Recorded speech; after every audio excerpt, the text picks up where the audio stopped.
Involve हैं। बाज़ का प्रोडक्शन में वो डायरेक्ट बेयर हैंड्स के साथ वो प्रोडक्शन प्रैक्टिस परफॉर्म कर रहे हैं। इसके अलावा बाज़ का किसी किसी मशीन को ऑपरेट कर रहे हैं, ठीक है। तो किसी ना किसी हवाले से डायरेक्टली या इनडायरेक्ट वे में एम्प्लॉयज इन्वॉल्व हैं during production processing of food.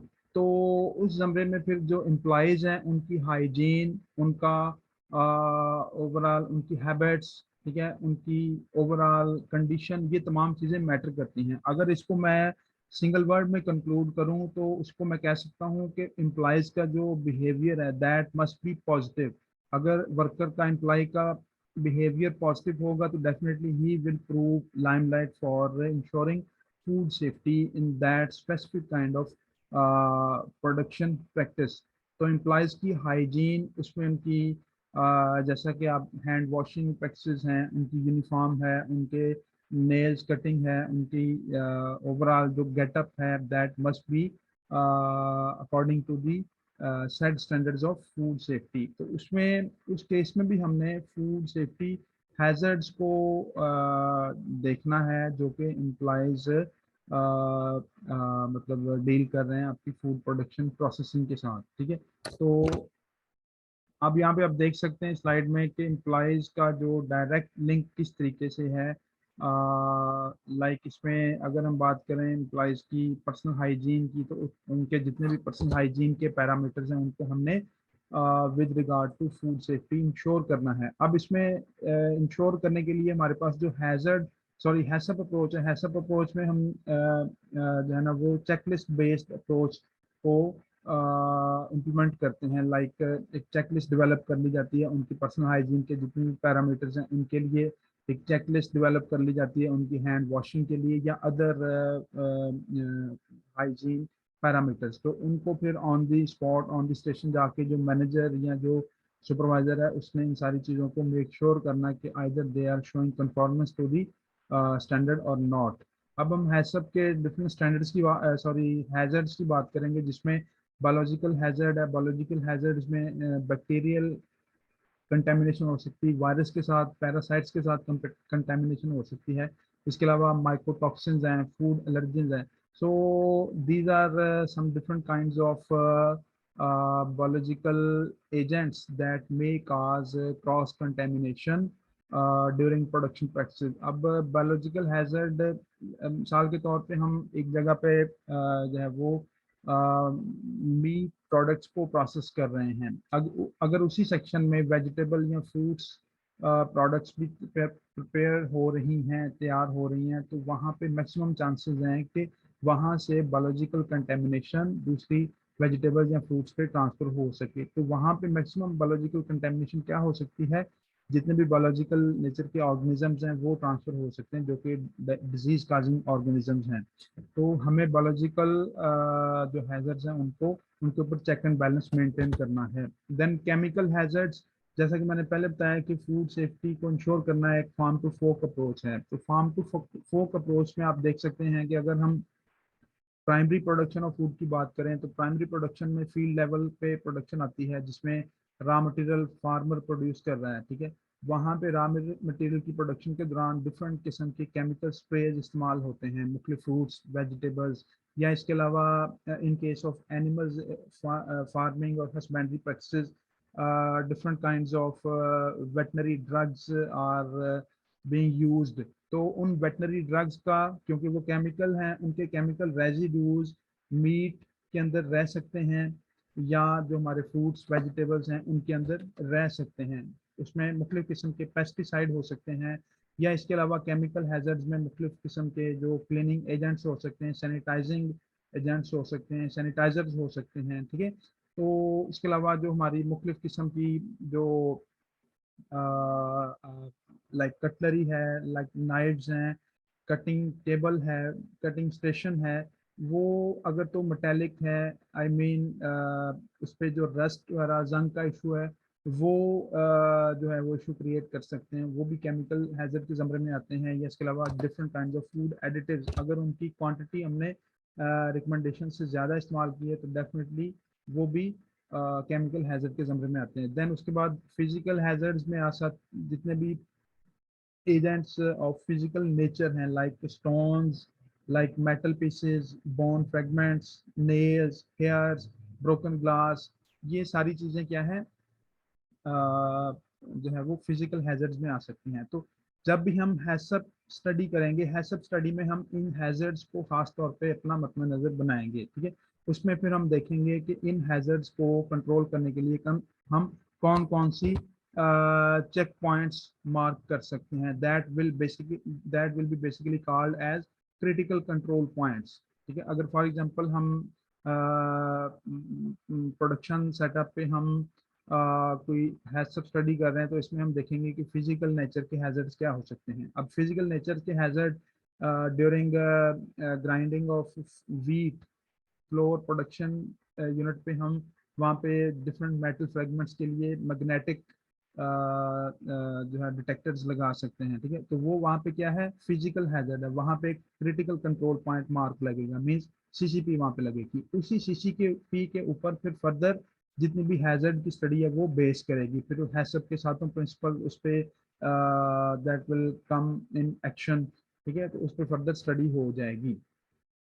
आगे हम देखेंगे कि डिफरेंट जो बायोलॉजिकल हैजर्ड्स हैं उसमें पैथोजेनिक बैक्टीरिया के सोर्सेज क्या क्या हो सकते हैं। For example different kind of animals, raw food such as meat, poultry, fish, eggs. खास तौर पे जितने भी एनिमल एनिमल प्रोडक्ट्स हैं, लाइक डेयरी प्रोडक्ट्स हो गई, फिर इसके अलावा मीट, मटन, बीफ है, पोल्ट्री है, एग्स हैं, ये तमाम चीज़ें इनको हम एक तरह से कह सकते हैं कि ये मोस्ट वल्नरेबल आइटम्स हैं, मतलब जिससे कंटेमिनेशन के चांसेस मैक्सिमम हैं, ठीक है। इसके अलावा वाटर एक बहुत अहम सोर्स है कंटेमिनेशन को फर्दर ट्रांसमिट करने के लिए। एयर है, डस्ट है, ठीक है, पेस्ट्स हैं, गार्बेज और ट्रैश है, ये तमाम चीज़ें क्या है, पैथोजेनिक बैक्टीरिया को आगे फर्दर फैलाने का बायस बन सकते हैं। तो हमें इन सोर्सेज के ऊपर चेक एंड बैलेंस रखना है। आगे हम फर्दर कंटेमिनेशन की बात करेंगे, जिसमें क्रॉस कंटेमिनेशन दो मुख्तलिफ वे से हो सकती है, जिसको हम डायरेक्ट कंटेमिनेशन बोल सकते हैं, या अदर सोर्स है वो इनडायरेक्ट कंटेमिनेशन हो सकता है। तो डायरेक्ट कंटेमिनेशन क्या हो सकता है, जैसा कि आप फिगर में देख सकते हैं, कुछ कंटेमिनेशन कुछ जगहों पे डायरेक्ट वे में हो रही है और कुछ जगहों पे थ्रू सम सोर्स हो रही है। फॉर एग्जांपल यहाँ पे नाइफ की पिक्चर है, तो बैक्टीरिया थ्रू नाइफ आगे किसी प्रोडक्ट में ट्रांसफर हो रहे हैं। तो किसी पिक्चर में आप देख सकते हैं फिश से आगे फर्दर वेजिटेबल या फ्रूट के ऊपर या मीट, मटन के ऊपर कंटेमिनेशन ट्रांसफर हो रही है, तो ये डायरेक्ट कंटेमिनेशन है। तो डायरेक्ट कंटेमिनेशन के लिए किसी भी सोर्स की जरूरत नहीं होती। दो एक साफ चीज है और दूसरी गंदी चीज है, दोनों का आपस में कांटेक्ट हुआ, कांटेक्ट में डिफरेंट किस्म के जो ड्रिपिंग जूसेस हैं, ब्लड हो गया, ये तमाम चीजें आपस में कैरियर का काम करती हैं, वहां से कंटेमिनेंट्स आगे फर्दर साफ चीज पे ट्रांसफर हो सकते हैं। लाइक एक साफ धुला हुआ गोश्त था, दूसरा गंदा, मीन्स टू से कि जिसको भी वॉश नहीं किया, दोनों का आपस में कांटेक्ट हुआ तो वहाँ पे जरासीम आगे ट्रांसफर हो गए, ठीक है। अब इसमें कंटेमिनेशन, इस तरह कंटेमिनेशन में जो है एक और एग्जांपल आती है जिसको हम इनडायरेक्ट कंटेमिनेशन बोलते हैं। इनडायरेक्ट में दो चीज़ों की कंटेमिनेशन ट्रांसफर हुई थ्रू अ कैरियर। कैरियर कौन सा हो सकता है, फॉर एग्जांपल हमारे हाथ गंदे थे, वर्कर के हाथ गंदे थे, उसने गंदे हाथों से साफ चीज को टच कर लिया, वहां पे कंटेमिनेशन ट्रांसफर हो गई। नाइफ गंदी थी, उसने गंदी नाइफ को साफ चीज के साथ टच कर दिया, कंटेमिनेशन ट्रांसफर हो गई, ठीक है।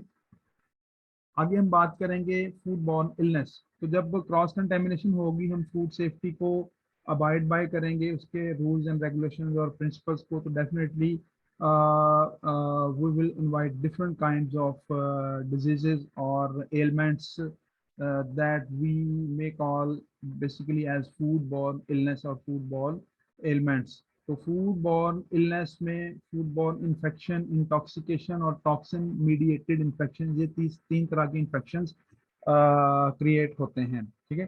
तो इसमें डिफरेंट जो डिजीजेस हैं, लाइक डाइसेंट्री है, डायरिया है, जो टाइफाइड फीवर है, या और रेलेवेंट डिजीजेस हैं वो टिपिकल हैं फूड बॉर्न इलनेस में, जो कि किसी भी ऐसी फूड आइटम को इस्तेमाल करने से हमें हो सकती हैं जो फूड सेफ्टी के रूल्स एंड रेगुलेशंस को कंप्लाई करते हुए प्रिपेयर नहीं की गई। अब फूड बॉर्न इलनेस में जैसा कि मैंने बताया कि डायरिया, वॉमिटिंग है, नोजिया, हेडेक, टाइफाइड फीवर हो सकता है, टेम्परेचर फ्लक्चुएशंस आ सकती हैं बॉडी में, ठीक है, पैरालिसिस। तो इस तरह की तमाम जो डिजीजेज हैं वो प्रोमिनेंट हैं। So we must avoid consuming those food items that are contaminated, ठीक है।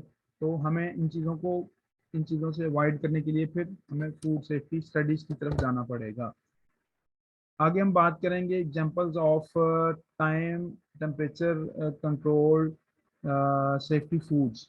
अब इसमें कुछ ऐसी फूड आइटम्स हैं जैसे कि मैंने पहले आपको बताया है कि जिनको हम हाई रिस्क फूड कह सकते हैं, ठीक है। तो इसमें high risk food safety practices में, चाहे वो हैजर्ड अप्रोच के थ्रू की हो, उसमें जो है वो टाइम और टेम्परेचर की जो ना वो बेसिक फ्लक्चुएशन मैटर करती है। लाइक मीट और पोल्ट्री, इनकी रॉ प्रोडक्ट्स हैं। फिर कुक्ड मीट है, इसमें भी टाइम टेम्परेचर की फ्लक्चुएशंस बहुत ज़्यादा मैटर करती हैं। थोड़ी सी फ्लक्चुएशन भी बहुत ज़्यादा मैटर करेगी, बहुत ज़्यादा उससे चेंज आएगी, ठीक है। फिर इस तरह मिल्क और डेयरी प्रोडक्ट्स हैं, एग प्रोडक्ट्स हैं। एग प्रोडक्ट्स पे आप जानते हैं कि साल्मोनेला, और जहाँ पे पोल्ट्री खासतौर पे प्रोसेस हो रही है जिस जगह पे, वहाँ पे साल्मोनेला का इशू बहुत ज़्यादा होता है। उसके अलावा फिर फिश प्रोडक्ट्स हैं, ठीक है। फिर इसी तरह की रेलेवेंट प्रोडक्ट्स, और ख़ास तौर पे ऐसी फ्रूट्स और वेजिटेबल्स, एक या तो जो लीफी वेजिटेबल्स हैं, या इसके अलावा ऐसे फ्रूट जिनमें पानी की मकदार as compare to other ones ज़्यादा हो, क्योंकि water is the ideal medium for spreading of bacteria और देयर मल्टीप्लिकेशन। इसके बाद आता है ready to eat foods. Ready to eat foods basically इस हवाले से इनको हम कह सकते हैं कि ये कम लेस प्रोन हैं टूवर्ड्स बैक्टीरियल और other kinds of infections, because हम ऑलरेडी इनकी प्रोसेसिंग कर चुके होते हैं, या इसके अलावा इनकी पैकेजिंग अगर हमने प्रॉपरली की है। अगर प्रॉपरली पैकेज्ड होंगे ready to eat foods, then definitely there are less chances of their spoilage. So we should uh, uh, have maximum focus on the processing temperature, processing time, and other conditions like pH, like water activity, and especially uh, uh, packaging of ready-to-eat foods to mark their shelf life at maximum. Okay. आगे bacterial multiplication की बात आती है कि bacterial multiplication जो कि food को deteriorate करती है। फूड की डिटीरियोरेशन के लिए बैक्टीरिया, उसकी मल्टीप्लिकेशन के लिए उसको बेसिकली फूड मीडियम चाहिए, जिसमें लाइक अगर तो प्रोटीनेशियस फूड्स होंगे जिसमें प्रोटीन का कंटेंट ज़्यादा है, तो वहाँ पे बैक्टीरिया की मल्टीप्लिकेशन ज़्यादा होगी, क्योंकि वहाँ पे प्रोटीन बैक्टीरिया के लिए एक फूड और फूड सोर्स मीडियम का काम करता है। फिर उसमें उसकी पीएच मैटर करेगी, फिर उसका टेम्परेचर, टाइम, उसकी ऑक्सीजन और मॉइस्चर। तो अगर हम बात करें टाइम और टेम्परेचर की, बाकी सारी चीज़ें तो उसमें जो है ना वो सेकेंडरी इम्पोर्टेंस रखती हैं। हाउएवर टाइम और टेम्परेचर का बहुत ज़्यादा अहम रोल है इस ज़मरे में। अहम रोल किस तरीके से है, क्योंकि जो बैक्टीरिया हैं उनको, किसी भी फूड आइटम को हमें प्रिजर्व करने के लिए उस फूड आइटम से रेलेवेंट हमें उसके टेम्परेचर रेंज में उसको रखना पड़ेगा। बेसिक थीम हमारी क्या है? फूड सेफ्टी है। अपने फूड को सेफ और सिक्योर करना है, उसकी क्वालिटी को हमें इंश्योर करना है। तो सेफ और सिक्योर करने के लिए हमें उसको डिफरेंट काइंड ऑफ हैजर्ड से बचाना है। अगर हम फिजिकल और केमिकल के अलावा बायोलॉजिकल हैजर्ड्स की बात करें तो उसमें बैक्टीरिया आर मोस्ट प्रोमिनेंट, ठीक है। तो बैक्टीरिया से बचाने के लिए हमें उस फूड आइटम को एक उसकी प्रॉपर जो है यू में से कि टेम्परेचर रेंज में लेके आना है। प्रॉपर टेम्परेचर रेंज क्या हो सकती है? फॉर एग्जांपल मीट प्रोडक्ट्स हैं, रा मीट है या एग है या अदर फूड आइटम्स हैं, सभी को हम प्रिजर्व करेंगे उनकी अकॉर्डिंग टेम्परेचर रेंज में। लाइक प्रिजर्व कैसे करेंगे? या तो हम उसको ठंडा करके महफूज कर लेंगे उस आइटम को, या उसको हमने अगर रेडी टू सर्व करना है, रेडी टू ईट करना है, तो डेफिनेटली हम उसको हाई टेम्परेचर पे उसकी कुकिंग करके जल्द से जल्द उसको सर्व कर देंगे या खा लेंगे। अगर